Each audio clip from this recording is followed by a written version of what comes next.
Hey, good evening. It's Friday, April 26th, and welcome back to Everyday Talk 24/7. We've been talking about wisdom, and tonight I want to talk about the wisdom of Jesus. You know, the Proverbs were written by Solomon mostly, and they're from the Old Testament, but they're still written under the direction of the Holy Spirit, and according to John 16, the Holy Spirit is writing under the direction of Christ. So these wisdom words of Proverbs are very much the wisdom of Jesus. And tonight, I want to take a focus on just Jesus giving us the wisdom that we need to survive on. And he talks about that. I'm going to read from Matthew 7, verses of the Sermon on the Mount, from verses 15 to 20. Listen to these familiar words, but let's connect them to the Proverbs and the wisdom of the Proverbs. Remember, Jesus is the author of wisdom. He is the Word. Watch out for false prophets. We need to be warned about false prophets because they are everywhere, trying to deceive us.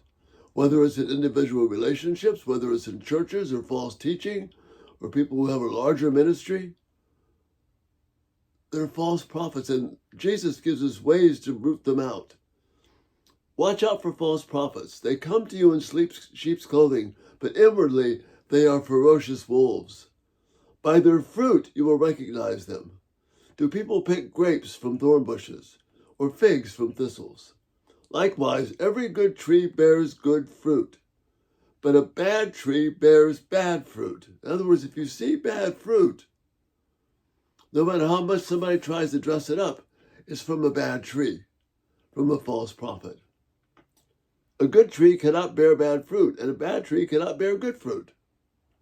Every tree that does not bear good fruit is cut down and thrown into the fire. Thus, by their fruit, you will recognize them.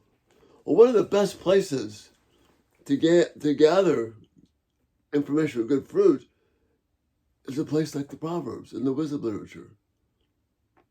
1 Corinthians 13, the chapter on love, is another great place. The fruit of the Spirit: love, joy, peace, patience, kindness, goodness, faithfulness, gentleness, patience, and self-control. That's good fruit. If you don't see that, don't trust it. But tonight I want to talk particularly about a proverb. In chapter 18 of Proverbs, verse 2 says this: a fool takes no pleasure in understanding, but delights in airing his own opinions. A fool takes no pleasure in understanding, but delights in airing his own opinions. See, how does this apply here? Remember, Jesus is saying a good tree will not produce bad fruit. So if you see bad fruit, you've got to watch out. So here the bad fruit in Proverbs 18 is someone who takes no pleasure in understanding. That may be someone who talks over you all the time, someone who manipulates you, but they only want you to get to think the way they want you to think. They're not taking any pleasure in learning about you, about drawing you out, understanding where your needs are, about paying the price to really love you and care for you. No, all they're doing is delighting in letting you know how wonderful they are, delighting in airing their own opinions, talking about themselves, my own thoughts.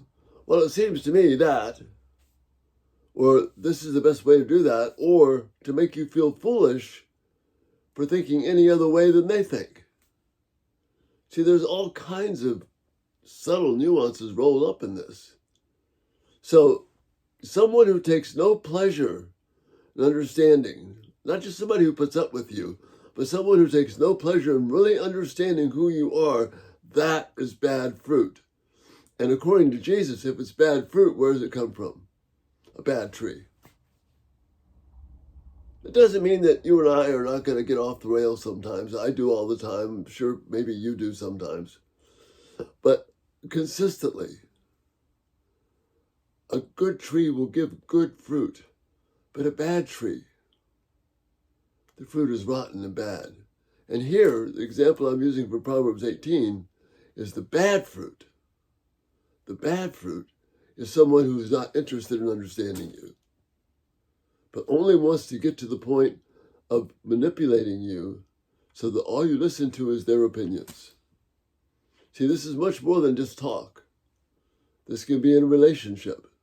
When someone is manipulating you and getting you to think, this person is wonderful, or I've got to do everything I can to honor this person because they'll be upset or they'll be hurt if I don't.